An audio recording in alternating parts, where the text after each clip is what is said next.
प्रणाम सब गोटे के। हम मंजू मिश्रा आइ अहाँ सबके बीच मकर संक्रांति के संबंधित कुछ जानकारी और महत्व लऽ कऽ एलहुँ हँ।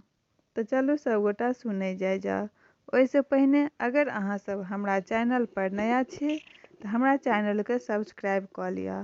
हमरा चैनल पर अहाँके नाना प्रकार के पारंपरिक गीत नाद और पाबनि तिहार से संबंधित समय पूर्व जानकारी भेट जायत। तो चलू सब गोटा सुने जाओ। मकर संक्रांति यानी तिला संक्रांति बहुत महत्वपूर्ण मानल जाइत अछि। एहि दिन सूर्य उत्तरायण होइत छथिन। एहि दिन से माघी स्नान सेहो शुरू होइत यऽ। एहि दिन लोक प्रातः स्नान कऽ कऽ उड़ीदक दालि चाउर तिलबा चुरलाई दान करैत छथि। विभव अनुसार ऊनी वस्त्र कम्बल स्वर्ण आदि सेहो दान करैत छथि। एहि दिन खिचड़ी खेनाइ प्रचलित अछि। आइ के दिन भगवान और भगवती के चुरलाई तिलबा चढ़ायल जाइत अछि। आइ के दिन गंगा सागर स्नान सेहो प्रशस्त मानल गेल हँ। बहुत ठाम लोक दिन में चूड़ा दही चुरलाई आदि भोजन करैत छथि। रात्रि में खिचड़ी तरुआ पापड़ आदि खाइत छथि।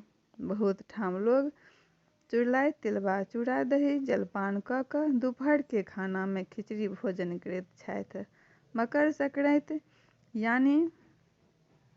मकर संक्रांति दान के अवसर में प्रयुक्त और पुण्य मानल जाइत अछि। ई पाबनि आयु आरोग्य रूप गुण दैत अछि। ई सब तरह के पाप से मुक्त होइत अछि एहन मान्यता अछि। एहि दिन बुजुर्ग लोग तिल चाउर सेहो बाँटैत छथिन और बच्चा सब पतंग उड़बैत छथिन। एहि साल मकर संक्रांति 14 जनवरी शुक्रवार के अछि। तऽ हमरा जानकारी में एतबे अछि।